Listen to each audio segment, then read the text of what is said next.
please can we give a massive cheer and a round of applause to our final bravado of the evening, the wonderful Julia Kai-Taylor, who's going to talk about 51 years in 15 minutes. And lovely, lovely, lovely to be here, and thank you, Tim. Thank you, everybody. It is really lovely that you give us this opportunity to talk about our passions. And I'm going to, I hope is the clock running? Oh, right. I'm going to fit 51 years of my passion into 15 minutes. And my passion is I love to run. And there are quite a few of you here who I can't actually see because the light is very bright. But I do know I have some people who know I love to run. But the passion I'm going to talk about, because I'm actually 64 years old, so it isn't that I've been running since I was apparently 9 months old, because the story goes that I never walked, that I got up when I was 9 months old and I started to run on my tippy toes, and I haven't stopped. So the running's been going for 64 years. However, the 51 years is the competition and the loving to try and run fast. So my passion really is I love trying to run fast and faster, and I love competition. So I do like running, but I run more when I know that there's an opportunity to try and run fast. And this began with the brownies. I don't know if any of you did the badges, but there were the badges which we had to do the athletics badge. And one of the things was you had to run 80 yards in 18 seconds. And I remember getting my dad to time me doing that. And then I got the bug. So I used to get him to go and take me to the playing fields when I was 8. And I would run from one end to the other, and I'd get him to time me, daddy, time me, daddy. And I tried to run faster and faster and faster. And then the competition, when I started properly going into competitions, I was 12 or 13, and it was the Farnham and District Sports. And then I've got a picture, and in fact it does look, this picture, and big, to be honest with you, I look like I've been trying to run fast for 51 years, because this was this summer on the track. And I love track running. So I started out running on the track when I was 12 or 13. When I was 14, 15, I got into Surrey School sports, and I knew I wanted to run better and faster, and I knew I wanted to run for England. So I joined an athletics club. But there was only an all-boys athletics club, and this is another story, which actually we've just been talking about the other story, which is the boys I've known, and the passion for boys, that also began when I was 6. So the running started when I was 6, and I was just saying, actually, this is a slightly segue, but I said it all started when I was 6, because I was trying to run fast at the Brownies, but also I was at a junior little nursery school at the rectory, which was a kind of church school, and I fell in love with the curate's son, the second in command in the church, and I used to like playing trains and touching him, so I got him in the... Anyway, so he would be... I'd make sure I was where you could put your hands on his hips. Anyway, that passion is another story, which I keep promising Tim we're going to talk about. Anyway, I was 15, so I joined an all-boys athletics club because there was no way I could get to any other club. I was ever so posh. I'd just come out of private school, well, I was in private school, and it was all the boys from the local comprehensive. And they took the piss mercilessly of my accent, and they taught me to swear. I'd never really sworn, because this was 1974, and we didn't really swear. It's funny, isn't it? So they taught me to say fuck with a very posh accent, and because they said it every other word. And they also taught me to spit, and that nose thing. But anyway, so there I was, wanting to run for England. By the time I was 19, I had achieved my first international best. So it took me 4 years and lots of trying to run fast. And I had started, there is another barefoot story, I had started on the track. It was a grass track, and I used to run in my bare feet, and I absolutely loved it. And I was always trying to run faster. And eventually, by the time I was 19, I got my first international vest. And I then went on and ran at top level for Great Britain and England, all the way through from 1978 all the way through to about 1993. And I'm going to talk, there's lots, obviously I'm trying to fit 51 years of competition into 15 minutes. So I'm just highlighting the middle 80s that were my best years in terms of running fast, really fast. The interesting thing is, I love trying to run fast. The actual truth is, I have got faster, faster, faster, faster, faster, probably hitting my fastest in the late 80s. Now I've actually got slower and slower and slower. However, I still love trying to run fast. And I used to envy actors and musicians and people who I thought would be able to go on doing their art all their life. And I thought that maybe I'd have to stop when I was 30 or something. But I've discovered that I can do my art for my whole life. So I have a few highlights. In 1984, I don't know if any of you remember that Zola Budd, she was a barefoot runner, and she came over from South Africa, and she had a really difficult time actually because there was a huge amount of politics and all this going on. But she was running very, very fast, and there was all sorts of other controversy because she took British person's place in the Olympics, all these, well, she was British, but she took some of the regular athletes. However, she ran some amazing runs, and I had the wonderful experience of in 1984 she ran a world record in the 2,000 metres at Crystal Palace, and they had the field. I was not a 2,000 metre runner, but I was a top runner, but I was part of the field that made up this field of runners. And what happened was I probably went through my 800, it's 5 laps. The first 2 laps I went through probably my best time for 800, and then just hung on. But because I wasn't expecting to win or do anything very amazing, I had the amazing experience of all that crowd at Crystal Palace, the roaring crowd, and I was coming into the back straight as she was finishing. So I had this crowd on their feet, the roar of Crystal Palace. I didn't have any pressure, and in the environment of on the track with someone running a world record. So here I have. This is the British record held by Wendy Sly at 5:42. I actually am number 14, Jay Gates. I had a different name because that was a different husband. Who I'm with now. And I am on the outside. I can't quite do this. Where am I? I'll show you at the end, but I'm on the outside. There I am. Very much a front runner. That's me. Comfortable in the pack and gets out. Now I also have different names, different colour hair. But that is, I promise you. There I am, 14. I had a different name because I had a different husband. And as I say, that's another story, the husbands I have known. But I also had orange hair because I'd won, it was Christmas, and I suddenly had blonde hair. Suddenly decided everybody did henna in those days. So I put 2 boxes of henna on my hair that then lasted me ages and ages and ages. So that was an incredible experience. I then went on in 1985, so that, no pressure, I just was running, and I was a good runner obviously, but I wasn't world record holder. Then in 1985, I had the amazing thing, and this is a lovely privilege, I had the wonderful experience of winning a major city marathon. Actually it was in Ireland, in Dublin, and I just had it's a lovely experience, and one that I will not forget, and it's I think. Yeah, so that's me. I also look like I've got different hair. Same name. I'm also with the same husband here. So I come over here. Now the thing is with this, they were just getting the tape out. Also I didn't put my hands right up. They were saying, put your hands up, put your hands up, put your hands up. But I had been in Ireland for 4 days.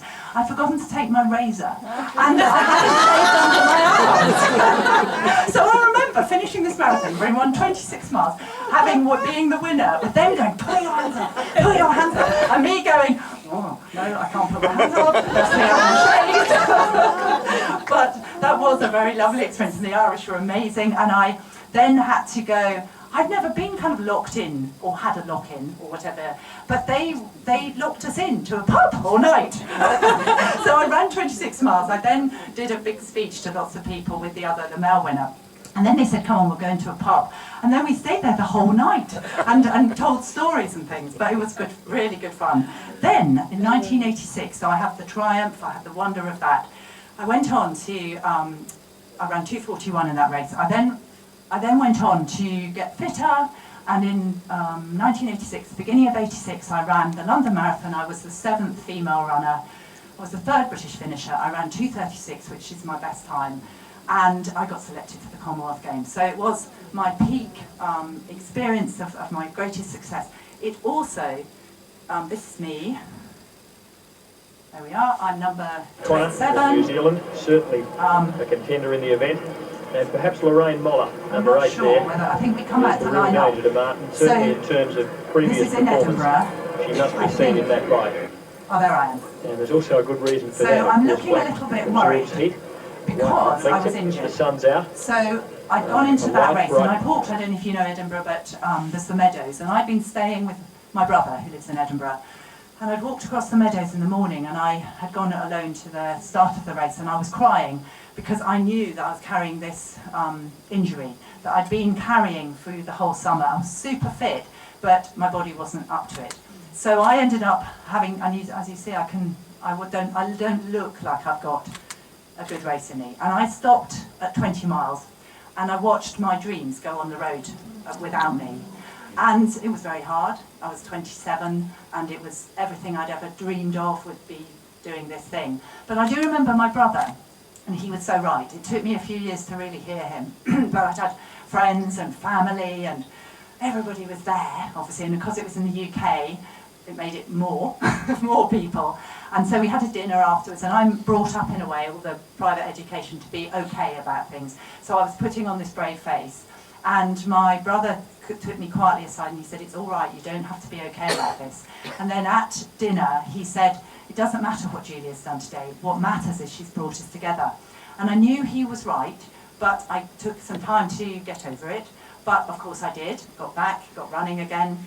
By a year later, I was part of the British team that ran in New York, and we came second or third team, can't remember, long time ago.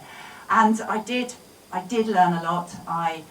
I think it was one of my most growthful times, because I'd been very, very driven, I'd been pushing myself all the time, and actually I really started to reflect and go, this doesn't work, and to become much, much more quiet, much more meditative, much more, I'd always been very aware, but I became much, much stiller. And so it was a really good thing for me. It made me a better coach, a better person, all sorts of things. And also, it taught me this, which we all know this poem, which, well, I don't know if we all do, but, you know, Rudyard Kipling, "If you can meet with triumph and disaster and treat those two impostors just the same, yours is the earth and everything that's in it." And I really have learnt that I have, in anything in life, we're always going to have times that we succeed and times we fail. I think sports a very obvious and easy metaphor, because it's so, you know, with running, I've had so many good runs and so many bad, that you actually, you know, of course, and it's out there, you're exposed, and being a good runner, obviously, I've always been slightly in the public eye, not as much as obviously really world-class people. But I really, really did learn that. And I know my dad read that to us. He was a big poetry man, and I had lots of poetry read out to me when I was little and grew up on it. And so If was read to us as little girls. And he was very much a man who taught us that being a better person was more important than anything. But to actually learn it, to actually learn that that's the absolute truth. And as the years went by, I went in a cycle of really knowing that what I really wanted was that joy of me as a little girl when I was trying to run fast, daddy time me, trying to get to be the best I could be, trying to run fast times. And then in my 20s, during all that time, there had been, pressure had mounted, and I wasn't as joyful or as free. And so I really, especially with that failure, I really learned to go, I've got to get that back, that freedom where I just go for it, and I'm not attached to the outcome. And so I really did work to know that, I can't remember, let me read it. When we detach ourselves from the outcome, become free from fear and anxiety, and open to the infinite possibilities, we open. Oh, and open to the infinite possibilities of the universe. And that was something I knew, because I knew that joy of my child within me, that was so free, so fearless, had gone up to an all-boys club, didn't mind being completely beaten by them, teased by them, all of that was in me, and I knew it was the spirit of the truth of me. And so I really kept going with my running. And then actually in my 30s I did less, because I was working at corporate level. I'm a coach of life and all of that. And so I was working in the 90s, I was working with everybody, with financial people, because they'd all crashed in 93. But then at the end of the 90s, I thought, there's something I want to revisit. And I came to Eastbourne, so I have friends here who I've known for many, many years. And in my 40s, I thought, right, I'm free of all this stuff. And I wrote a book, and I wrote all out the stuff, the stuff I'd learned. And then when I was 44, I was the fastest runner in Sussex outright on the road, from 2 miles to the marathon. But I was running free again and fearless and full of the joy I'd had as a young person. Anyway, on we go. I've got lots of stories, as I say. I can't see the time actually, but because of my eyes are with the light. But there's lots happened. You know, I've had stories. I ran barefoot across Spain in my 50s. I've been a digital nomad running the world. I've got many other stories. However, we now come on to, I'm now, as I said, 64. In my, a year or so ago, I thought, let's see. I put my shoes back on to run. Let's see what I can do in my 60s. Because I thought, if I was 23, I'd be thinking I had 10 years ahead of me. So I thought, well, I'm 63, let's start a 10-year career. So I've been having a really fun time. And so I've gone, I've found out, of course, the running race never ends. And who knows what's ahead now in my new 10-year career. And this was this summer. So this was Midsummer's Day. And there I am. So it's just, and then we're all veterans. We're all over 40 at least. It's the Veterans Athletics Club. It's their championship 5,000 metres. And there I am, still on the track, still doing what I love. And I just thought, who knows what's ahead? Because then also, this was in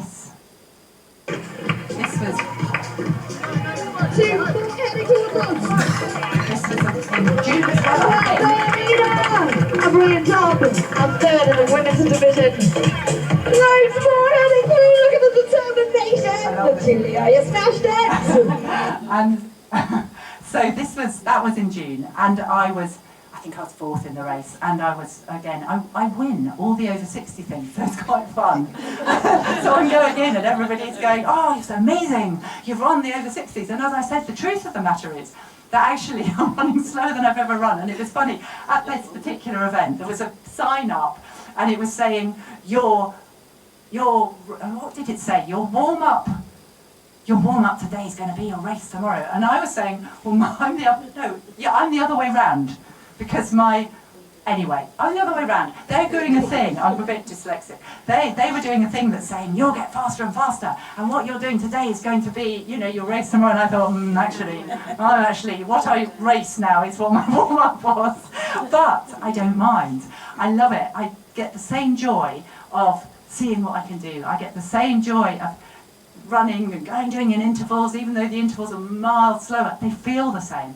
And what I love is just everything, the possibility. Also, the 24-year-old lives inside, and she's going, what the fuck are you doing? Come on, we can do faster than this. And actually, I'm quite happy with her living there, because she isn't horrible or anything. She just is absolutely sure that we can run as fast as we did. So that's quite a good coupling, because I'm going, well, it doesn't matter, does it? And she's really sure we can. So between us, we have such a good time. And also something I've started doing. What's next? Oh, yes, they do age grading now. So in the olden days, they didn't do age grading because nobody old ran. And so now, if you can run quite fast and you're older, you get a grade grading. And so I keep, inverted commas, winning races. This was actually in St Leonard's. I haven't actually run a park run in Eastbourne, or else I will have to come and do one. But so I keep going to being like the fastest person in the thing, which is fun. And again, it's all part of just this community. Parkrun actually is awesome. Also, another thing I started doing, my husband encouraged me in March. I started a YouTube channel, and so I go around, and at all the races I go to, it's actually encouraging me to run races, because all the races I go and chat to people, and they're all part of my YouTube channel. Tracy was in it yesterday, because Tracy and I went to Danny Garbett, who's an Eastbourne man. We did his 6 a.m. running, and then Tracy suggested a dip in the sea. So you must watch. If you go on Run with Julia, my YouTube channel, you can see Tracy and me having a skinny dip, because we did all the running, and then she said, let's go for a skinny dip. And I said, I'm not sure about this. I haven't been in English Sea for 10 years. Anyway, I said, what if we're going in? Why are we going to keep our clothes on? Because I want something dry to put on afterwards. So essentially, I think all I'm saying is it's such fun. And what always was fun for me was trying to run fast is fun. I totally understand it's probably not fun for everybody, but it is doing the thing that I properly love. and I'm still able to do it. And even though this body doesn't run as fast as it did, it loves, loves, loves trying to. So that is my baba. Wonderful, wonderful. Julia Kai Taylor, that's fantastic.